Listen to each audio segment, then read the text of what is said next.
Hai semuanya, perkenalkan nama saya Rahel Kapura dari kelas 11 PLP, asal dari SMA Negeri 9 Bandung. Saya di kelompok 4 akan menjelaskan titik 0 km Bandung.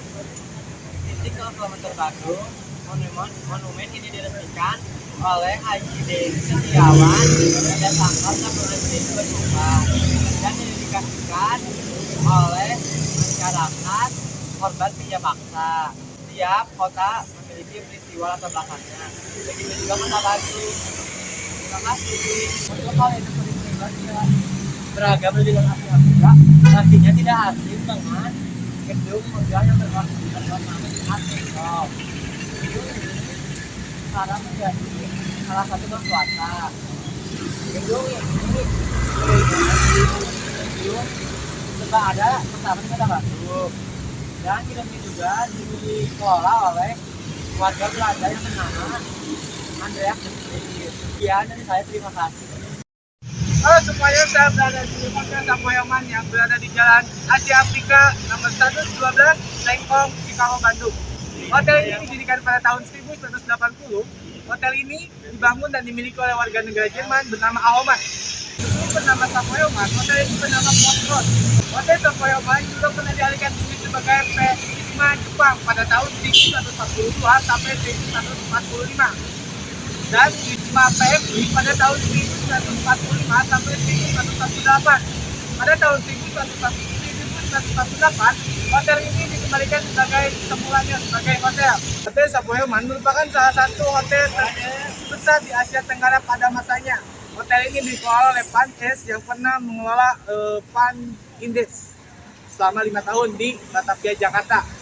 Hotel Sapoyoman pernah dipercaya oleh pemerintah sebagai terselenggaranya konferensi Asia terbesar di Indonesia seperti konferensi Asia Afrika, konferensi Asia PTATA, konferensi Asia Islam Asia Afrika. Terima kasih. Oke, sekarang kita berada di Gedung Merdeka. Gedung Merdeka itu dibangun pada tahun 1985 dan pada 1926 gedung ini digunakan sebagai tempat rekreasi orang Belanda, sebagai tempat sosialisasi orang Belanda juga. Dan gedung ini ketika digunakan pada hari weekend, pada malam hari sebagai tempat berdansa dan sebagainya. Pada masa proklamasi, pada tanggal 17 Agustus 1945, gedung ini ditempatkan sebagai markas untuk melawan tentara Jepang kala itu. Oke, sekarang saya ada berada di Bank Indonesia. Di era Hindia Belanda, di Jepang ini didirikan pada tahun 1928. Bank ini mencetak dan mengedarkan uang 1 abad kemudian, tepatnya pada tahun 1953. Sebagai bank sentral, Bank Indonesia saat ini memiliki 3 fungsi, yaitu bidang perbankan, bidang moneter, dan sebagai sistem pembayaran setelah diterbitkan. Setelah diterbitkan undang-undang, Bank Indonesia ini memiliki tugas tambahan, yaitu untuk membantu pemerintahan dalam mewujudkan kesejahteraan rakyat. Pada tahun 1999, Bank Indonesia ini memasuki era dalam sejarah sebagai Bank Sentral Indonesia yang memiliki tugas dan wewenang sebagai mencapai dan menjaga kestabilan nilai rupiah di Indonesia. Terima kasih. Perkenalkan, saya Listiani Salsabila, siswi dari SMK Negeri 9 Bandung dari kelas 11 IPW. Di sini saya akan menjelaskan tentang Gedung KBN Nasara. Gedung KBN Nasara adalah salah satu gedung peninggalan Belanda di Jalan Braga. Gedung ini berada tepat di simpang Jalan Braga dan Jalan Arifan. Sekarang gedung ini ditempati oleh KBN Nasara. Gedung buah karya dengan AFA Albert ini dibangun pada 1937. Pria kelahiran Los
semua, perkenalkan nama saya Anissa dan Fadila, kelas 11 UMP. Saya akan menceritakan sedikit tentang Sentra Point Braga.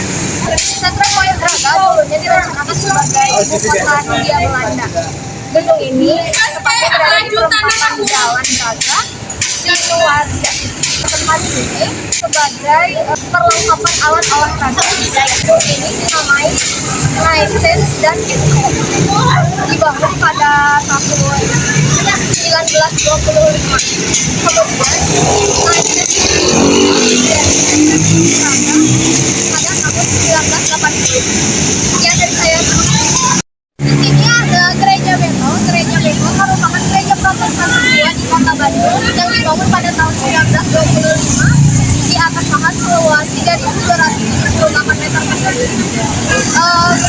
Ini dulunya diresmikan pada tanggal 1 Maret 1925. Gereja Bethel merupakan gereja sederhana yang menjaga orang-orang Belanda yang semakin meningkat. Pada tanggal 6 Oktober 1970, rekan-rekannya menjadi sebuah organisasi untuk gereja baru bernama Gereja Metodis atau GMI, Kabupaten Jawa Barat. 6 Oktober 2020 pada ulang tahun GDI yang ke-50, gereja ini memiliki 6.303 gereja. Sekian dari saya, terima kasih. Halo, perkenalkan nama saya Fahira Al-Fadisari. Saya dari kelas 11 di Layanan Pariwisata. Di sini saya akan menjelaskan dan memberikan informasi mengenai Braga Permai. Braga Permai adalah restoran bernuansa atau berkonsep restoran Belanda berdiri sejak tahun 1918 dengan nama lain Kaiser Sulpier. Namun pada tahun 1950 berganti kepemilikan dari orang Belanda menjadi orang Indonesia. Pada awal pembukaan, restoran ini merupakan tempat pertemuan orang-orang Belanda yang hanya dikunjungi kalangan yang memiliki ekonomi tinggi. Bahkan Braga Permai menjadi restoran favorit Gubernur Hindia Belanda saat itu. Dari segi makanan yang disajikan merupakan menu klasik, bahkan penyajiannya pun minimalis, tidak seperti makanan kekinian yang estetis. Terima kasih. Bangunan Java Frame merupakan perusahaan ekspedisi yang berdiri pada tahun 1896. Java Frame merupakan perusahaan ekspedisi yang memiliki jalur kereta api sendiri yang membuka kantor serta gudang di Jalan Braga yang berdiri pada tahun 1896. Java Frame sendiri sekarang merupakan bangunan yang berada di persimpangan rel kereta api.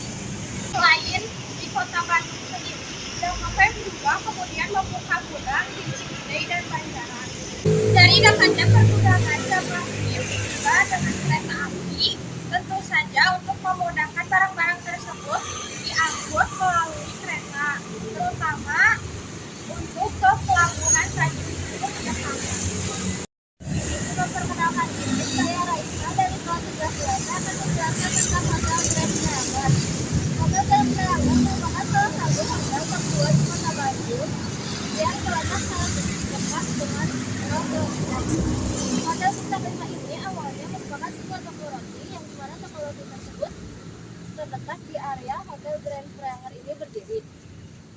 Namun pada tahun 1997, toko roti tersebut mengalami kebangkrutan dan seorang Belanda bernama W.H.C. van der Kerkhoff mengubah toko roti tersebut menjadi sebuah hotel yang diberi nama Hotel Diem.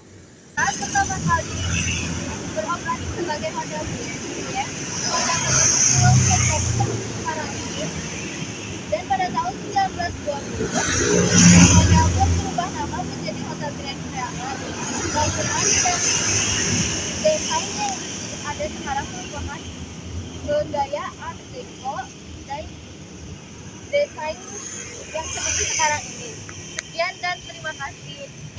Saya sekarang ada di depan gedung Sarina. Sarina merupakan badan usaha milik negara atau BUMN yang digagas oleh Bapak Proklamator kita, Bapak Soekarno-Hatta. Sarina didirikan pada 17 Agustus tahun 1962 dengan nama PT Departemen Store Indonesia dan resmi dibuka pada tanggal 15 Agustus 1966. PT Departemen Store Indonesia kemudian dikenal dengan nama Sarinah. Nama ini diberikan oleh Bapak Soekarno-Hatta sebagai penghormatan kepada sesosok figur yang berpengaruh dalam hidupnya. Pada tanggal 10 April 1979, PT Departemen Store kemudian berganti nama menjadi PT Sarinah Persero. Terima kasih. Nama saya Anissa Juga. Saya berasal dari SMP 9 Bandung. Di sini kita berada di tempat untuk konferensi Asia Afrika. Konferensi Asia Afrika ini dimulai pada tanggal 18 sampai 24 April 1955 di Bandung. Konferensi Asia Afrika ini menghasilkan dasar kemajuan yang menjadi pedoman bangsa-bangsa di Indonesia. Konferensi Asia Afrika ini sudah sukses memperbesar volume kekerjasamaannya dengan negara di seluruh Asia Afrika. Dalam hal ini sangat penting dan akurat. Konferensi Asia Afrika ini diabadikan dalam sebuah museum. Dan saat ini museum ini sangat terkenal dan didatangi oleh para wisatawan. Misalnya kepada Ruang Kamera, menyaksikan video dan foto dokumenter pada tahun 1955. Terima kasih. Oke, sekarang saya berada di depan Gedung Denis. Gedung Denis adalah bank simpanan yang didirikan oleh Hindia Belanda pada tahun 1935 sampai 1996 oleh Albert Frederick Alberts. Gedung Denis sendiri memiliki arti. Denis adalah artinya Enve de Eerste Nederland in West-Pakas. Gaya arsitektur yang dimiliki oleh Gedung Denis adalah gaya art modern bernuansa streamline yang didesain oleh Albert Frederick Alberts. Desain ini memiliki desain yang sama dengan Hotel Savoy Homan yang pada saat itu Hotel Savoy Homan hotel yang legendaris. Gedung Denis sendiri masih menjalani fungsi yang sama, yaitu sebagai kantor lembaga keuangan di Jawa Barat. Perkenalkan, nama saya Anissa Natira. Saya akan menjelaskan Jalan Asia Afrika Bandung. Jalan Asia Afrika adalah jalan tertua yang berada di Kota Bandung. Asalnya jalan ini telah berdiri pada zaman kolonial Bandung. Dan proses pembuatannya, jalan yang pembangunannya sampai pada sepanjang 1.000 km telah merebut korban jiwa sebanyak 30.000 jiwa. Nama jalan ini adalah Jalan Raya Pos. Nama itu juga sama seperti isi dan keberadaan Jalan Raya Pos yang sudah berdiri pada zaman kolonial. Jalan Asia Afrika adalah jalan tertua dan berjalan di Kota Bandung. Manisnya, Jalan Asia Afrika ini telah diabadikan oleh pemerintah Kota Bandung. Ada tiang beton, tiang dinding beton, jembatan penyeberangan orang atau JPO. Kali ini saya sedang berada di The Majestic, yaitu gedung bioskop legendaris yang berada di Kota Bandung. FYI, Bung Karno dan juga Bung Ingrid pertama kali menonton di sana di gedung ini saat mereka sedang berpasangan. Dan juga untuk pertama kalinya, film Oto Pasarung diputar di bioskop ini pada 31 Desember 1926. Dan bangunan yang berkapasitas 500 orang ini pertama kali dibangun pada tahun 1925 oleh salah satu arsitek bernama Profesor Insinyur Schoonmaker. Tetapi gedung ini dibuka kembali pada tahun 2017 karena sebelumnya terjadi insiden pada 2008 9 Februari. Gedung ini kembali dibuka dan beralih fungsi sebagai tempat pertunjukan seni budaya Sunda yang sebelumnya sudah